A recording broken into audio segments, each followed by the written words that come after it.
Danny, you're not going to drink that. Haven't decided yet.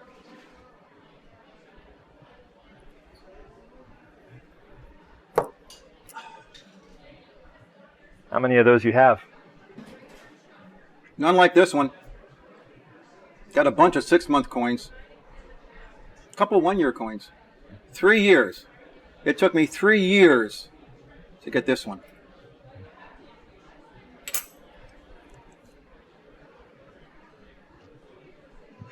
Another drink. Be ashamed to throw away all that success. Don't you think? Maybe.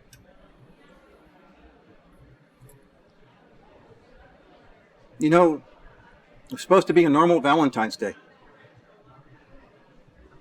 A time when the kids could exchange flowers and candy. Maybe bring in a stuffed animal or two. Were you at Stoneman? It's like ground zero all over again. Ground zero. A lot of police officers went to New York to help with the search and rescue. Problem was, there was no one left to rescue. I had that same helpless feeling on Valentine's Day too. I can only imagine how hard it is to go through something like that. Drinking that isn't going to help you forget it. Forget it. Every time I take the little punk from his holding cell to his court appearance, I see the bodies of the teachers and the students. It's enough just to keep my gun holstered.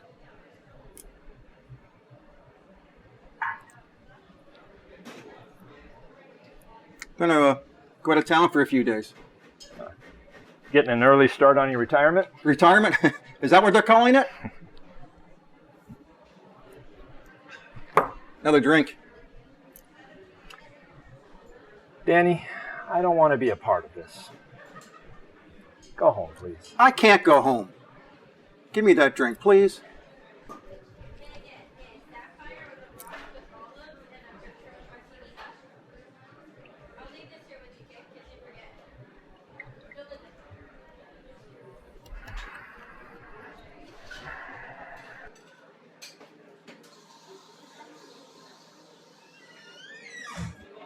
What are you doing here, Deborah? I'm your partner, Danny. I'm here to help you. I'm not drunk, detective. I don't need a ride home. Good to know. Thanks for the call. You know, in 2 hours and 22 minutes, I'll be retired. They'll assign you a new partner on Monday. Danny, it doesn't have to be like that. There's nothing wrong with making a fresh start. They fired me, Deb. They did not fire you. Early retirement, it's the same thing. I wasn't drunk. I did not hurt him. You weren't sober either. Your moments of sobriety are fewer and farther between.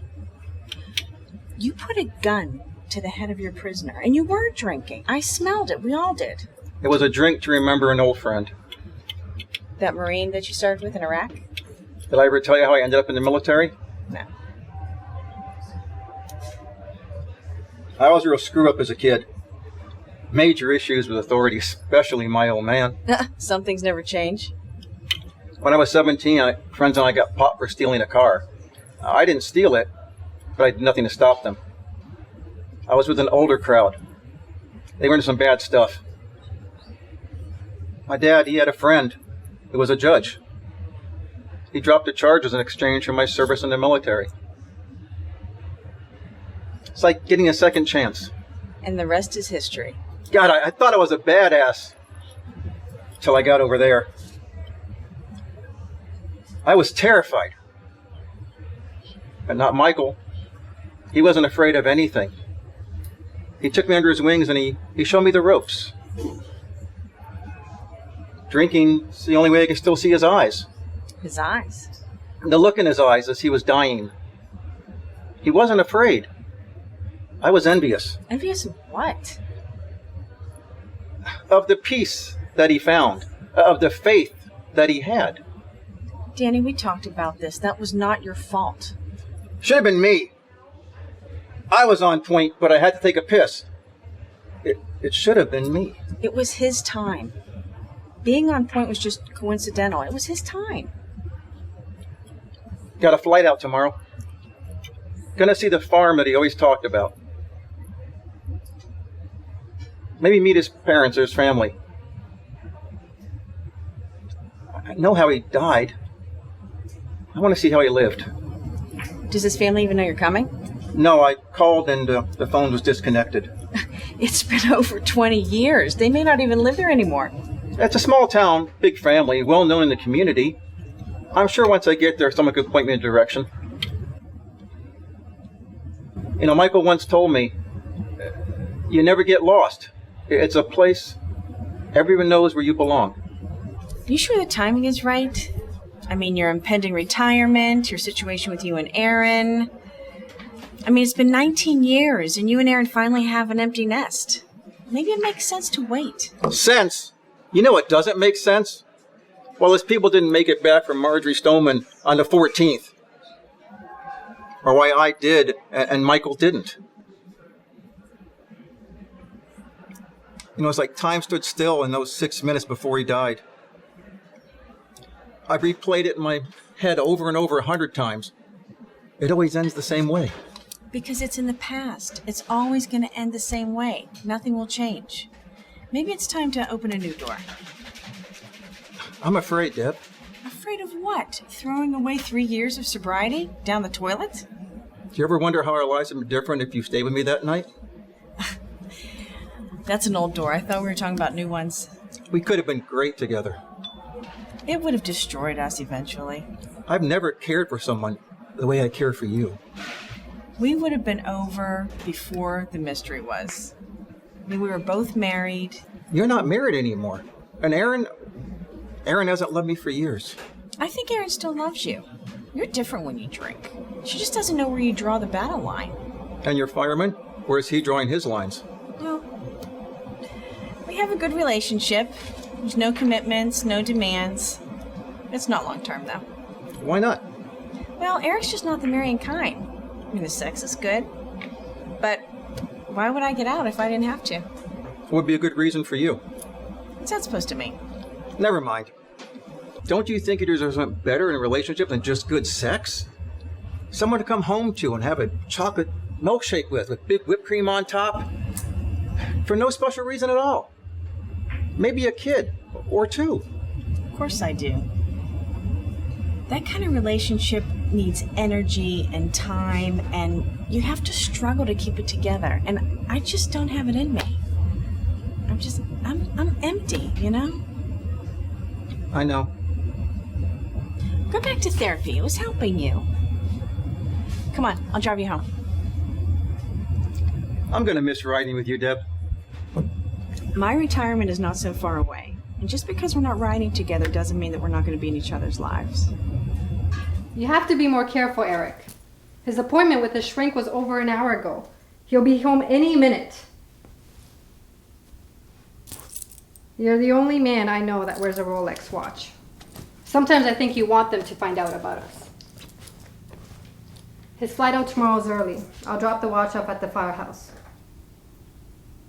I'm going to ask for the divorce as soon as he returns from his trip.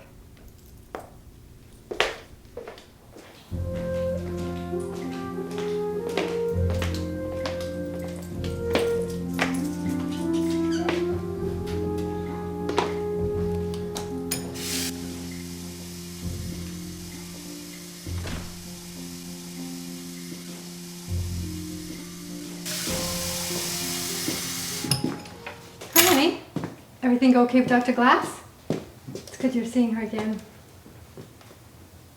Everything okay? Sure. Everything's fine. Do you need any help packing? Now I think everything need.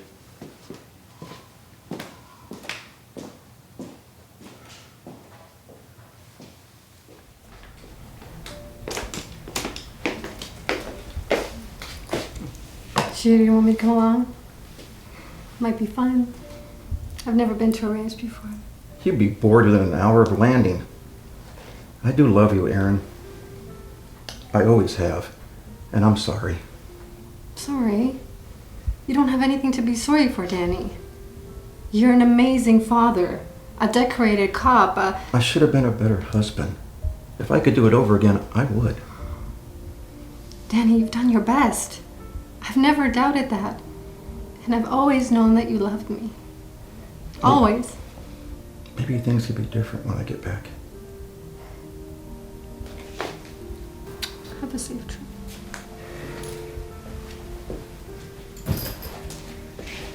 We won't have to lie anymore.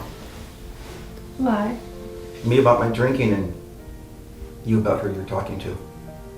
I don't want to fight with you. Me either, I'm too tired.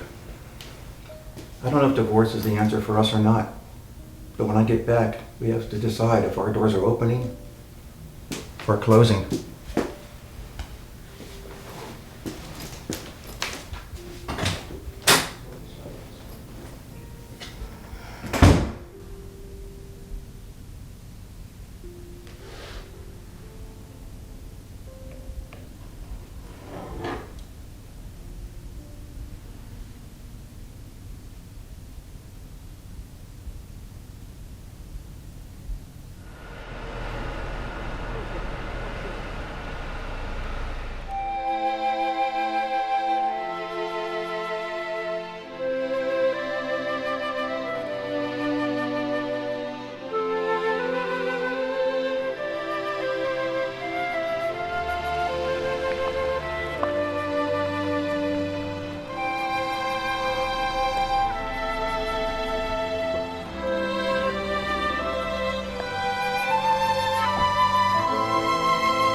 Can I help you? Sorry to bother you, sir. I'm looking for Edward Harrington or Mrs. Harrington. My parents died many years ago. Wayne Harrington. What can I do for you? Looks different than I imagined. Imagine. Yeah, I was with your brother in Iraq. He talked about this place all the time. Well, it ain't much of a work farm anymore. A few crops, a few horses. A lot of the property was sold off years ago. Did you say my brother? Yes, I was with your brother when he died. Now, I'm not sure what kind of scam you're pulling, but neither of my brothers was in the military. Curtis owns a garage in town. He never was in the service. Where'd you say you was from? You got some ID or something? I'm a detective with the Fort Lauderdale Police Department. I don't understand. I served in the Ranger with your brother Michael. My brother Michael was never in the service. Mr. Harrington, I'm not trying to upset you. I've come a long way to learn about Michael's life. Michael died in an accident when he was a very young boy. He and another young fellow took off to the river instead of tending the horses. My brother Michael drowned in that river. I don't understand.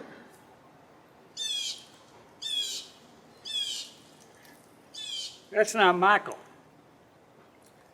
That's Kearney Banks.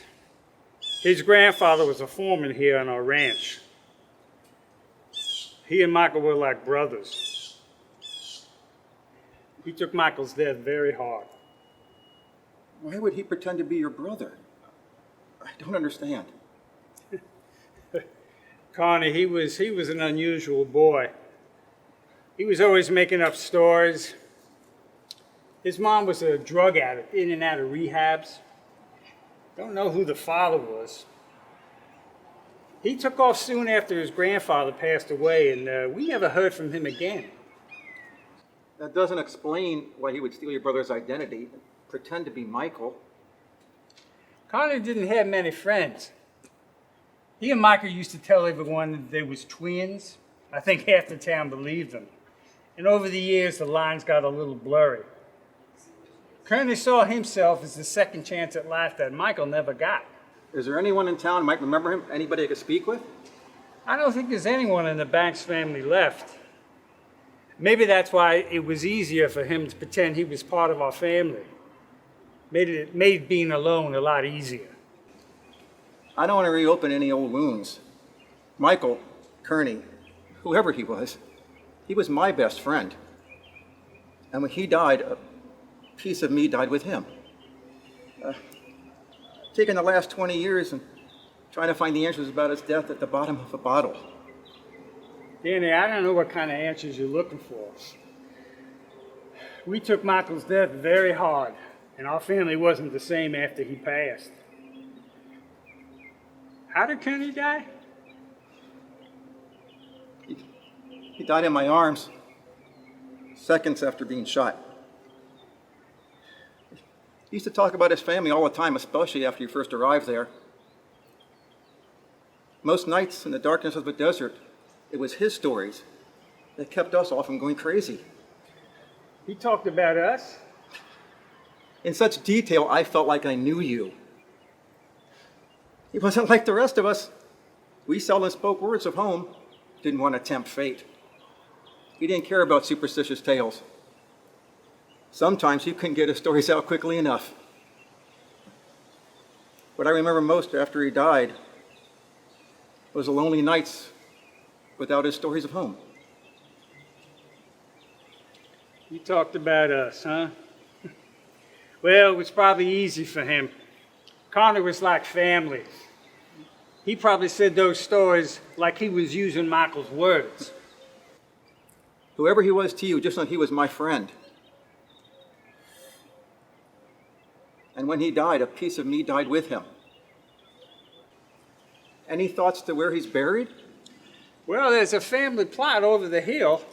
Family, but you just said... My father, he loved Kearney like a son. And when the military came to give the notification, he would have figured out what Connie had done. He would have taken care of him. Taken care of? How?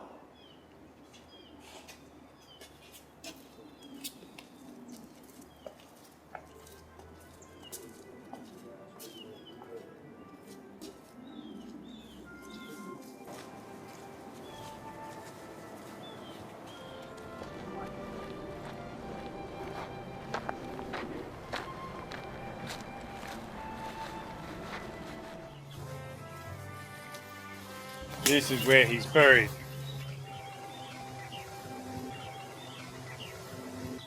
I thought you said it was a family graveyard. Well, there is one, but it's over the hill behind the barn. Daddy never told us how Connie died. He just said there was some kind of an accident. Why is he here, all alone? This was Michael and Connie's favorite place when they was kids.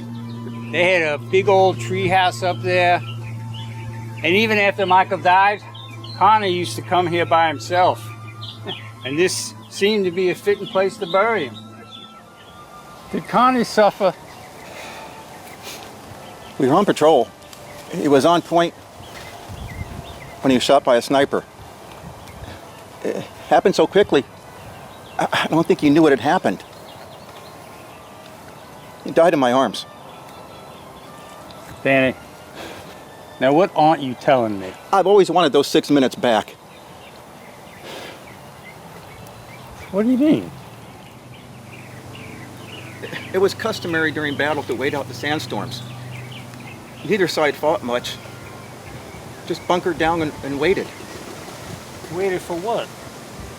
A few minutes after he had died, a horrible sandstorm came. We drug his body into the trenches and waited for the storm to pass.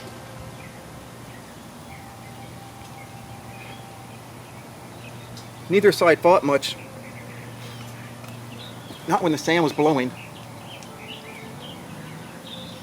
When the storm was over, our assignment was finished, and what was left of my unit went home. If he had lived 6 more minutes, the storm would have started and he would have been home with us. 6 minutes. Everything would have been different. He'd be here with us today. God, I need a drink. Danny, there ain't no answers in a bottle. Michael Laconna's death was God's will. 6 minutes or 6 years, don't make no difference. I miss him. I miss Michael too, every day. I think about the son and the brother he was and the husband and the father he might have been. But it was God's will. We'll never know. Their jobs was done. Hey, would you like to stay for dinner? Oh, thanks, I can't. Gonna go into town and grab a quick bite to eat. Got a flight out in the morning.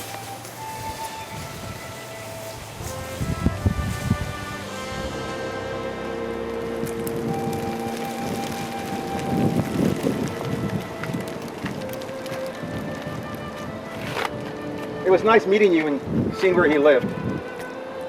You said you were a police officer? Yes, at least I used to be. I recently retired. Retired?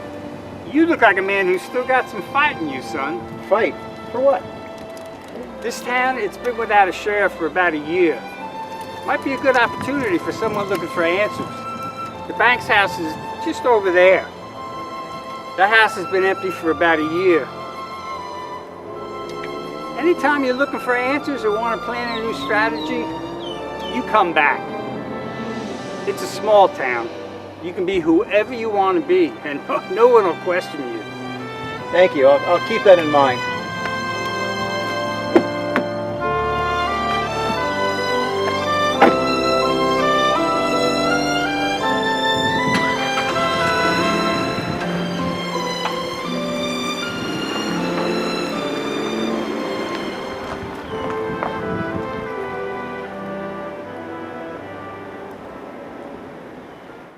Who asked me to accept his death as God's will?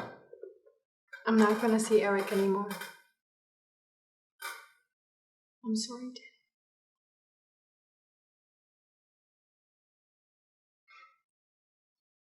Dad. I'm sorry too. I've been thinking maybe you both need a fresh start. New windmills to battle. What are you saying? I'm going back to Michael's property for a bit. Stay just long enough to clear my head and find out what's left for my life. I'm young, Aaron. There's got to be something out there that's left for me.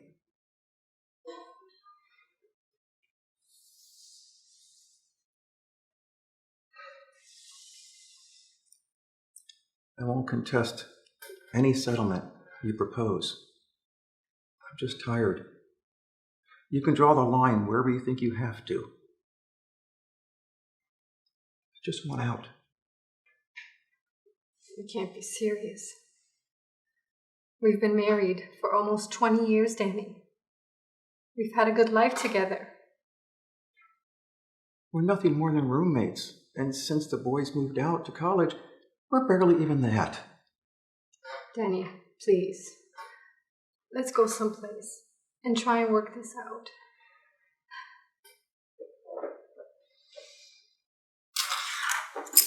What are you doing? I don't need these. Just this one. This is the only one I'm keeping. This is the one I'm going to beat. But I can't defeat it here. I think I know a place I can.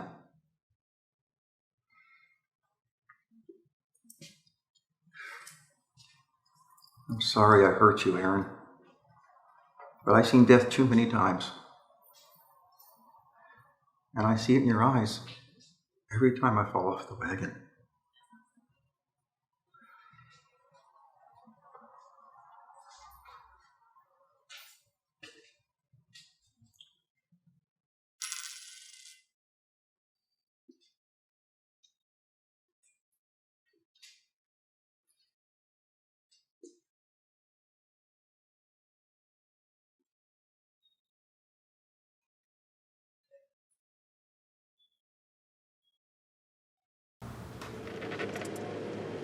I know I made the right choice, Deb. I'm adjusting very well to small town living. It's like Kearney led me here and he's watching over me. Yeah, I think being a sheriff here is harder than being a detective there. Yeah, Well, you got to be a cop, a teacher, a preacher, all in one. Yeah. All right, Deb, I'll talk to you later. Take care. Bye-bye.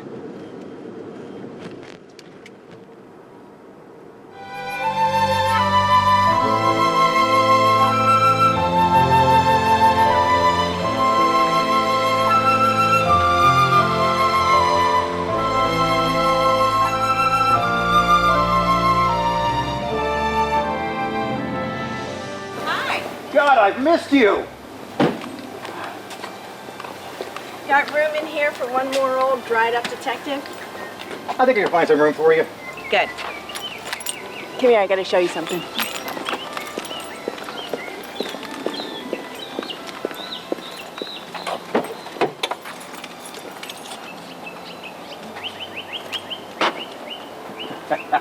You remembered. I did. I've got a couple of mysteries I'd like to get the bottom of. Right after I get bottomless milkshake. Promises, promises.